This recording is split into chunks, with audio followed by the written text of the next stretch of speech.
Hello and welcome back to my office with another cup of tea, because this is the diabetic witterings of a tea drinking author. I think I need a shorter introduction. Today, I've just had a wonderful weekend. We've had the Dartmoor Folk Festival down here and we went to it, and it was thoroughly entertaining, thoroughly good fun and pretty exhausting. And so I haven't done it yet, but I'm going to check my blood sugars shortly to see how the tiredness has affected me. I've also put on quite a lot of weight because that's the impact of drinking rather too much and eating at irregular hours.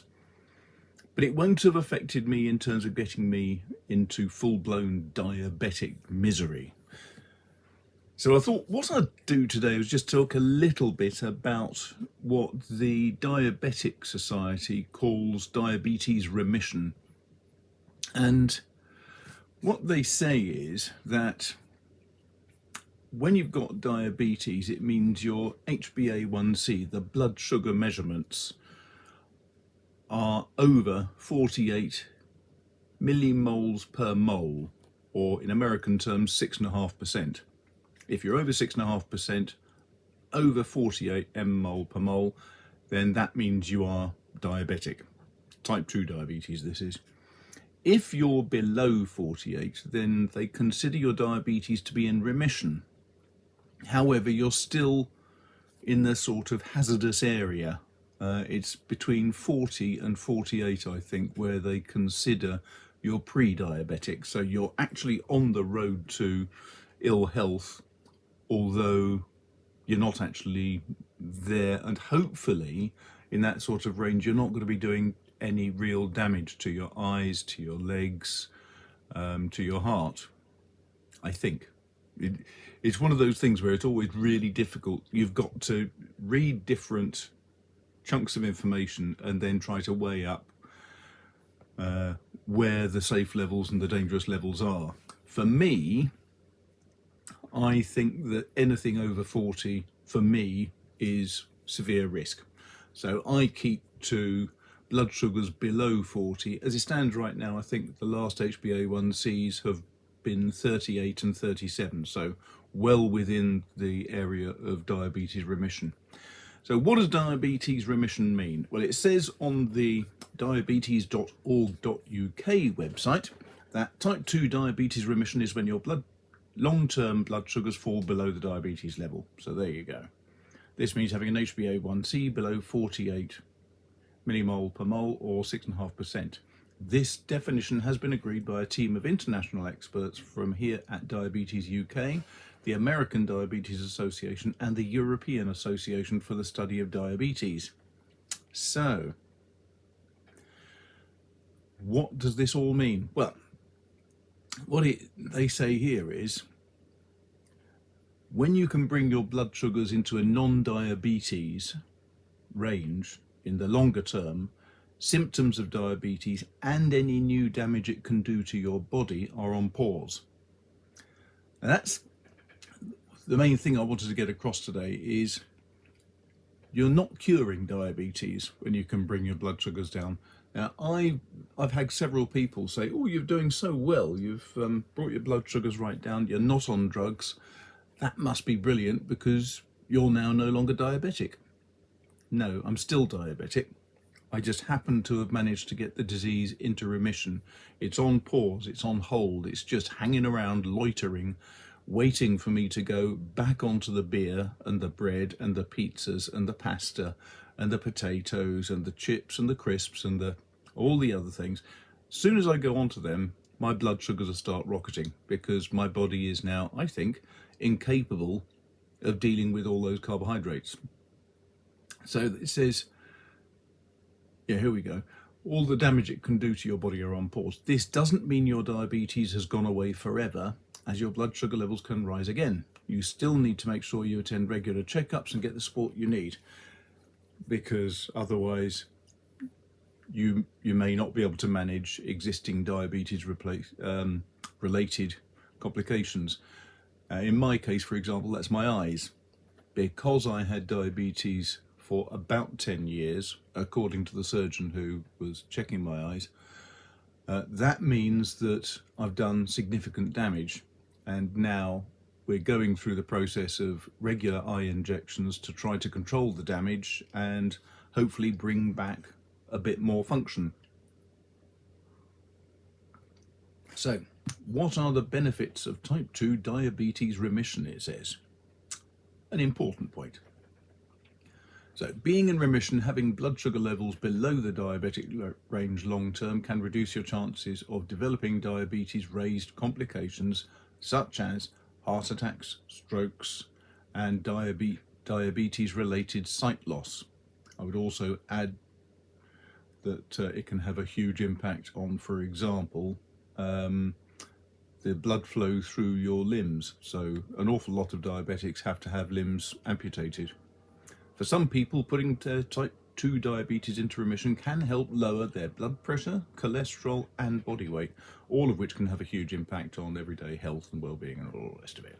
So the everyday benefits include taking fewer medications. I don't take any drugs whatsoever for my diabetes. Don't have to. I was on, every morning and every evening I would have to have 2 500 milligram pills. I can't remember what they're called actually. I've completely forgotten the name of the darn things. But anyway, I'd have 4 pills daily, 2 in the morning, 2 in the evening.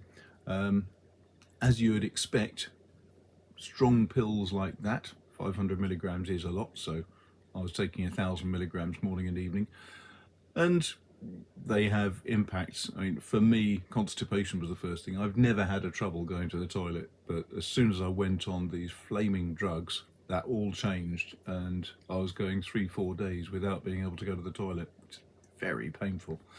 I suppose changing to a low carbohydrate diet and going much more onto vegetables than I had done before also had an impact. But I'm fairly certain it was the drugs that caused the impact, especially since now that I'm not on the drugs, but I'm still got the same diet, low carbohydrate, high fruit and veg. Things are back to normal, you'll be glad to know. So what else? Everyday benefits can include having more energy and sleeping better. Well, I've never had a problem going to sleep, ever. Feeling more like you have control over your body, yes, definitely.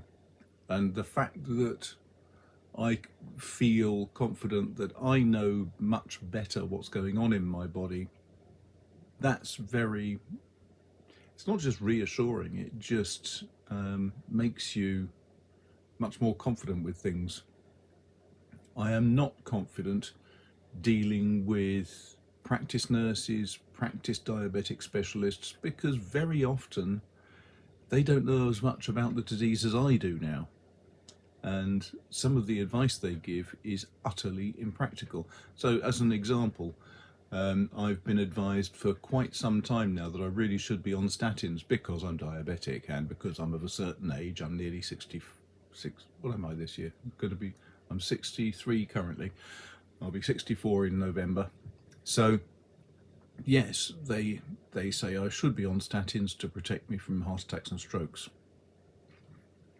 Then again, they also suggested some other drugs I ought to go on because they again would be helping protect me from heart attacks and strokes because they were good at reducing blood pressure. And I said to the nurse, look, I'm not happy about the idea of statins. I don't want to become utterly dependent on drugs for the rest of my life for no reason. So what is a reasonable way of looking at these things? Why would I go on to statins and these other things? And they said, well, basically to control your blood pressure. I said, well, okay, so what's wrong with my blood pressure? And they said, well, we don't know because we haven't tested it. I said, well, perhaps we ought to look at my blood pressure before we go any further with this. Yes, good idea. So they told me that I had to measure my blood pressure morning and evening for 5 days, I think. So I did. And apparently I've got fairly low blood pressure. So all of this, you must take these drugs, you must have these drugs, you must try these drugs too, was utterly irrelevant for me. But there seems to be quite a lot of just, oh, well, you've got diabetes, therefore you must have this. No, everybody with diabetes is slightly different. Yes, there are general rules, but that doesn't mean that everyone has to be treated in exactly the same way. One thing I do need to do is get out a lot more. I need to do a lot more exercise. I know that. It's been difficult while the puppy was too small because I couldn't walk her far. Now the puppy is larger. She's more capable of dealing with 5 to 10 mile walks, so she'll be getting 5 to 10 mile walks. Long-term benefits of having your diabetes in remission. Three mentions here. First, less risk of heart attack and stroke. Yep. Less risk of avoidable sight loss. Big one. And also less risk of amputations. Another big one.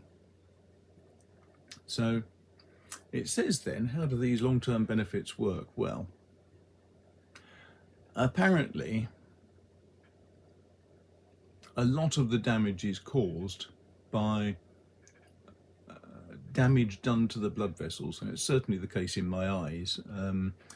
The problem I've got with my eyes is that I've got edemas, which means simply that there's leaks. So I've got little bits of leakage of fluid into the eyeball at the back, and because the body tries to compensate for that, it basically says that blood vessel is leaking, let's grow some more blood vessels. So it'll grow more blood vessels, and unfortunately quite a few of them are likely to go over the back of the macula, the main area that you need to focus on. And if that happens, then basically your macula gets completely covered over. Another problem is that with edemas like mine, it can push the macula away from the back of the eyeball itself. And if it gets pushed away and detaches, then you go blind. So there's a lot of different impacts that you can have. In other areas of the body, the amputations are caused because failure of the small capillary blood vessels means that basically your feet can die. It's one of the things that they're constantly talking about, is that you can accidentally knock your foot against something, cause some damage that you may not notice because you may not feel anything because you've lost all sensation because of the difficulty with your blood supply, and in that case that's when you have to have an amputation. Similarly, if you have that damage in your heart, then it can cause heart attacks. So it's all these different things. Having lower blood sugar levels, blood pressure and cholesterol can help reduce your risk of getting these complications. In fact, any improvements in these levels can reduce your risk whether you go into remission or not. So someone here has said, for me it's not been just about escaping type 2 diabetes. Remission comes with so many other benefits, like coming off your diabetes medication and not feeling joint and back pain, just having a healthier outlook on life and your well-being. And then we've got something on how diabetes remission works. The first thing they say is that the main aspect of type 2 diabetes remission is weight loss. If you haven't tried it, the Fast 800 diet from Michael Mosley was how I lost, I think, about 2.5 stone in about 12 weeks. It's not the most pleasant way of losing weight because you're constricting your diet so extensively, but I actually found it very easy following his recipe book and keeping the calories and everything else down at the same time as eating much more healthily. So anyway, I've been whittering off for nearly a quarter of an hour. I wanted to have this video, which I hope has been slightly useful, mainly because, as I said, there's a lot of talk about, well, you're cured now. And I find that concerning because, no, I don't think you're ever cured. Even if you can bring your blood sugars down to below the 40 level, or in my case, 37, 38, that's wonderful, but it just means that's a snapshot in time. It's right now, that's what I'm doing. Or in the HbA1c test, it's what you've been doing for the last 3 months. And it's an indication that you're going the right way. And I do feel Do I feel healthier? No, I don't, because I had no symptoms before, and this is the big problem. So for me, the change has been really unnoticeable. I was walking 5 to 6 miles a day already before that with the dogs. I was unaware of my sight loss. I knew it was going off a bit, but then I'd spent 2 years without having my glasses changed, regular checkups with the optician. The opticians, although I paid the extra money to have photos taken of the back of my eyeball and everything, they saw nothing. They didn't spot the edemas. They didn't spot the macular degeneration.